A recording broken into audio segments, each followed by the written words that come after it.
അഹമ്മദാബാദിലുണ്ടായ വിമാന ദുരന്തത്തിന്റെ നടുക്കത്തിലാണ് ഇപ്പോഴും രാജ്യം കണ്ട ഏറ്റവും വലിയ രണ്ടാമത്തെ വിമാന ദുരന്തമായി മാറുകയാണിത്. ഇതുൾപ്പെടെ നിരവധി വിമാന ദുരന്തങ്ങൾ നമ്മുടെ രാജ്യത്തുണ്ടായിട്ടുണ്ട്.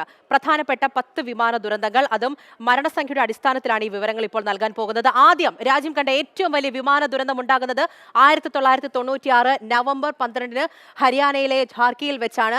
അവിടെ സൗദി എയർബേസിന്റെ 747 ബോയിങ് വിമാനവും ഒപ്പം കസാഖ് എയർബേസിന്റെ വിമാനവും കൂട്ടിയിടിക്കുകയായിരുന്നു. അതിൽ മലയാളികൾ ഉൾപ്പെടെ 351 പേരായിരുന്നു മരിച്ചത്. അത് കഴിഞ്ഞാൽ ഉണ്ടാകുന്ന ഏറ്റവും വലിയ ദുരന്തമായി മാറുന്നത് 2010 മെയ് 22 വിമാന ദുരന്തമാണ്.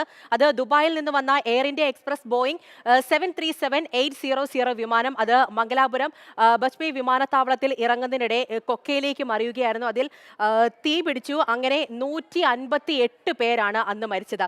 അഹമ്മദാബാദിലുണ്ടായ വിമാന ദുരന്തം ഈ പറഞ്ഞതുപോലെ ആദ്യമായിട്ടല്ല അഹമ്മദാബാദിൽ ഒരു വിമാന ദുരന്തം ഉണ്ടാകുന്നത്. കൃത്യമായി പറഞ്ഞാൽ 37 വർഷങ്ങൾക്ക് മുൻപ് 1988 ഒക്ടോബർ 19 ആയിരുന്നു അഹമ്മദാബാദ് മറ്റൊരു വിമാനാപകടത്തെ അഭിമുഖീകരിച്ചത്. അന്ന് ഈ മുംബൈയിൽ നിന്ന് അഹമ്മദാബാദിലേക്ക് പോയ ഇന്ത്യൻ എയർലൈൻസിന്റെ AI-113 വിമാനമായിരുന്നു അപകടത്തിൽപ്പെട്ടത്.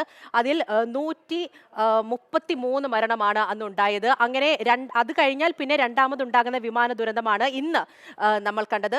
അതിനുശേഷം 1976 ഒക്ടോബർ 12 ഉണ്ടായ അപകടമാണ്. ബോംബെയിൽ നിന്ന് ചെന്നൈയിലേക്ക് പുറപ്പെട്ട ഇന്ത്യൻ എയർലൈൻസിന്റെ കാരവൽ വിമാനം അത് സാന്താക്രൂസ് വിമാനത്താവളത്തിൽ വെച്ച് തീപിടിക്കുന്നു. മലയാളികളടക്കം 95 പേരാണ് മരിച്ചത്. ഇതിലാണ് ആദ്യകാല നായികയായ റാണി ചന്ദ്രയും അമ്മയും കൊല്ലപ്പെടുന്നത്.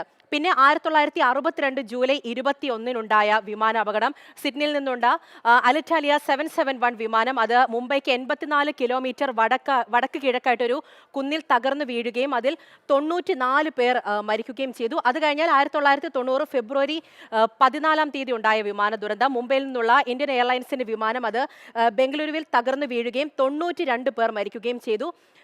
അതിനുശേഷം 1978 നവംബർ 19 79 പേരുടെ മരണത്തിനിടയാക്കിയ ദുരന്തമാണ് ജമ്മു കാശ്മീരിലെ ലേയിൽ ഇന്ത്യൻ വ്യോമസേനയുടെ വിമാനം തകർന്നു വീഴുകയും 79 പേർ മരിക്കുകയും ചെയ്തു.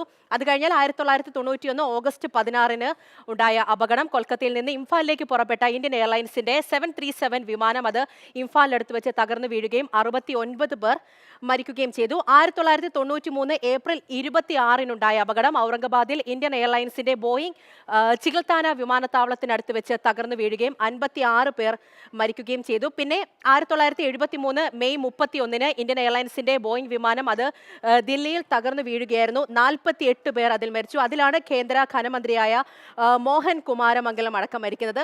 ഇങ്ങനെയാണ് പ്രധാനപ്പെട്ട വിമാന ദുരന്തങ്ങൾ പോകുന്നത്. ഇത് മാത്രമല്ല, നമ്മൾ കേരളത്തിൽ 2020 ഉണ്ടായ വിമാന ദുരന്തം കരിപ്പൂർ വിമാന ദുരന്തം ഉണ്ടാകുന്നത് അത് മലയാളികളെ സംബന്ധിച്ച് മറക്കാനാകാത്തതാണ്. അങ്ങനെ പ്രധാനപ്പെട്ട വിമാന ദുരന്തങ്ങൾ ഇതൊക്കെയാണ്. എന്തായാലും രാജ്യം വീണ്ടും ഒരു വിമാന ദുരന്തത്തെ അഭിമുഖീകരിക്കുകയാണ്. ആ നടുക്കത്തിലാണ് ഇപ്പോഴും രാജ്യം.